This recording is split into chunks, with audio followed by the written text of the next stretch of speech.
next special guest is going to recite some poetry for us, and as soon as you see his face you'll recognise him. He's a man that has done a hell of a lot for all the region. The one and only Matthew Dickerson. The Man from Ironbark by Banjo Patterson. It was the man from Ironbark who struck the Sydney town. He wandered over street and park. He wandered up and down. He loitered here, he loitered there, till he was like to drop. Until at last, in sheer despair, he sought a barber shop. "Here, shave my beard and whiskers off. I'll be a man of mark. I'll go and do the Sydney toff up home in Ironbark." The barber man was small and flash, as barbers mostly are. He wore a strike-your-fancy sash. He smoked a huge cigar. He was a humourist of note and keen at repartee. He laid the odds and kept a tote, whatever that may be. And when he saw our friend arrive, he whispered, "Here's a lark. Just watch me catch him all alive, this man from Ironbark." There were some gilded youths that sat along the barber's wall. Their eyes were dull, their heads were flat, they had no brains at all. To them the barber passed the wink, his dexter eyelid shut. "I'll make this bloomin' yokel think his bloomin' throat is cut." And as he soaped and rubbed it in, he made a rude remark. "I suppose the flats is pretty green up there in Ironbark." A grunt was all reply he got. He shaved the bushman's chin, then made the water boiling hot and dipped the razor in. He raised his hand, his brow grew black, and paused a while to gloat. Then slashed the red-hot razor back across his victim's throat. Upon the newly shaven skin it made a livid mark. No doubt it fairly took him in, the man from Ironbark. He fetched a wild up-country yell. "Ah!" Might wake the dead to hear, and though his throat he knew full well was cut from ear to ear, he struggled gamely to his feet and faced the murderous foe. "You've done for me, you dog, I'm beat. One hit before I go. I only wish I had a knife, you blessed murdering shark. But you'll remember all your life the man from Ironbark." He lifted up his hairy paw. With one tremendous clout he landed on the barber's jaw and knocked the barber out. He set to work with nail and tooth. He made the place a wreck. He grabbed the nearest gilded youth and tried to break his neck. And all the while his throat he held to save his vital spark. And "Murder! Bloody murder!" yelled the man from Ironbark. A peeler who had heard the din came in to see the show. He tried to run the bushman in, but he refused to go. And when, at last, the barber spoke and said, "'Twas all in fun. 'Twas just a little harmless joke, a trifle overdone." "A joke?" he cried. "By George, that's fine. A lively sort of lark. I'd like to catch that murdering swine some night in Ironbark." And now, while round the shearing floor the listening shearers gape, he tells the story o'er and o'er and brags of his escape. "Them barber chaps, what keeps a tote, by George, I've had enough. One tried to cut my bloomin' throat, but thank the Lord it's tough."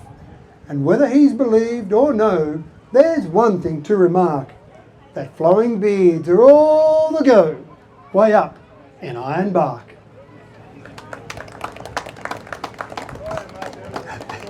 So After You, written by Peter Blythe. The sun was hot already. It was barely 8 o'clock. The cocky took off in his ute to go and check his stock. He drove around the paddocks checking wethers, ewes and lambs, the float fowls and the water troughs, the windmills on the dams. He stopped and turned a windmill on to fill a water tank and saw a ewe down in the dam a few yards from the bank. "Typical bloody sheep," he thought. "They've got no common sense.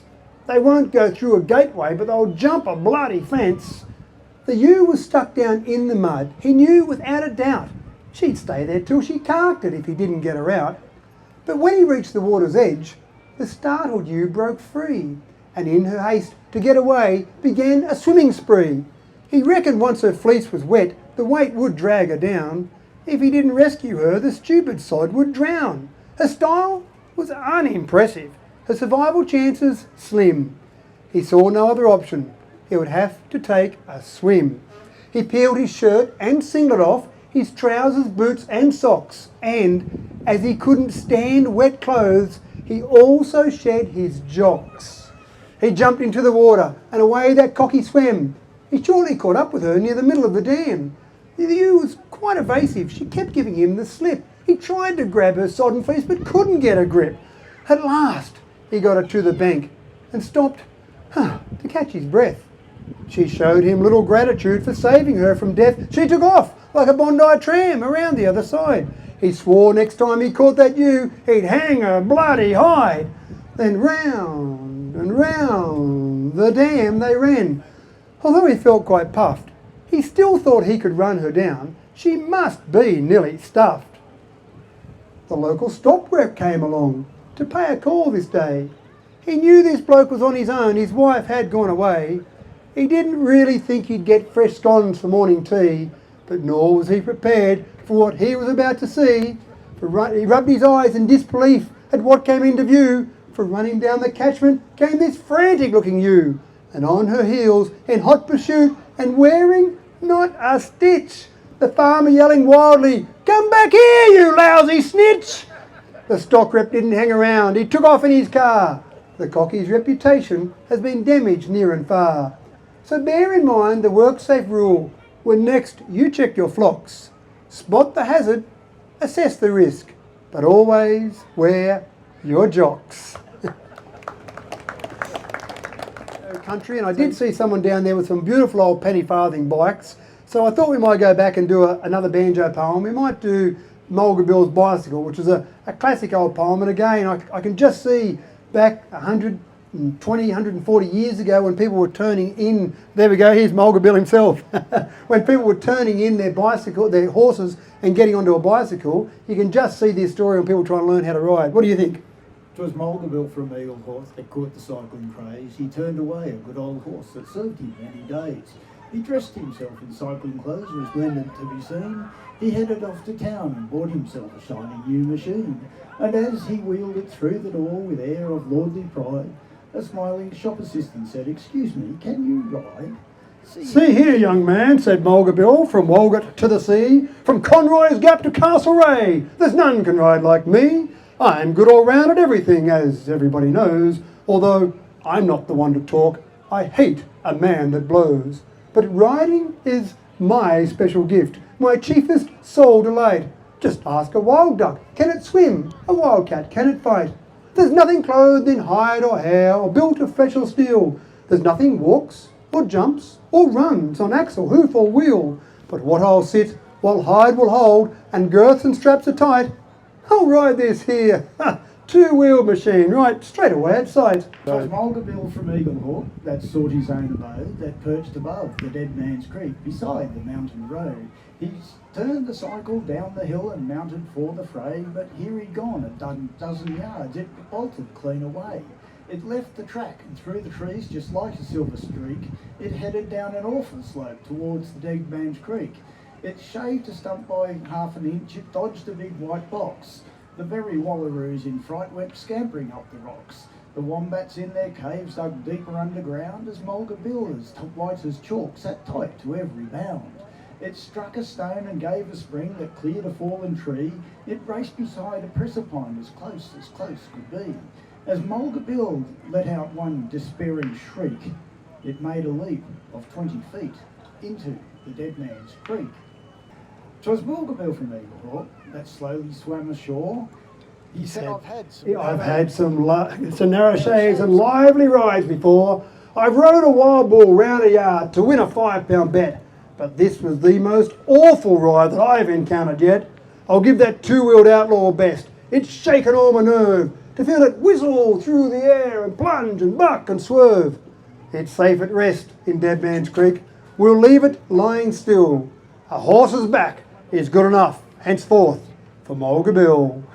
Thank you. Guest appearance by John Kitchen. John Kitchen. Thank you. Unexpected guest appearance. Well done. So this poem's one written by myself, and it's called Who's Doing the Dishes? We have a medical mystery that has stumped our family physician. Our children all seem to be afflicted with this recurring condition. We have tried different foods, as recommended by our dietitian, and consulted a French professor, the world's leading paediatrician. But still, no one can solve the mystery of what happens after we eat. Our children seem quite normal until we mention that dinner's not complete until the dishwasher's packed, the table's wiped, and the kitchen is all done. That is the moment when this strange sickness overcomes every single one. The disorder takes a number of forms and changes every single night, which is why I'm guessing it is so hard to solve our unhappy plight. The first symptom, it's predictable. Someone's busting to go to the loo, although they never seem quite sure if they need to do a wee or a poo. One daughter says, I need more food to satisfy my growing appetite. Surely, as good parents, we wouldn't want her to be hungry through the night. My youngest daughter falls asleep at the table. To help digest her food, we dare not risk waking her and experiencing a sleep-deprived mood. But still the problems continue, with next the teacher to blame. My teacher said I had to finish my homework, I hear one child exclaim. Sweaty armpits is the next culprit, as I hear another call, shower!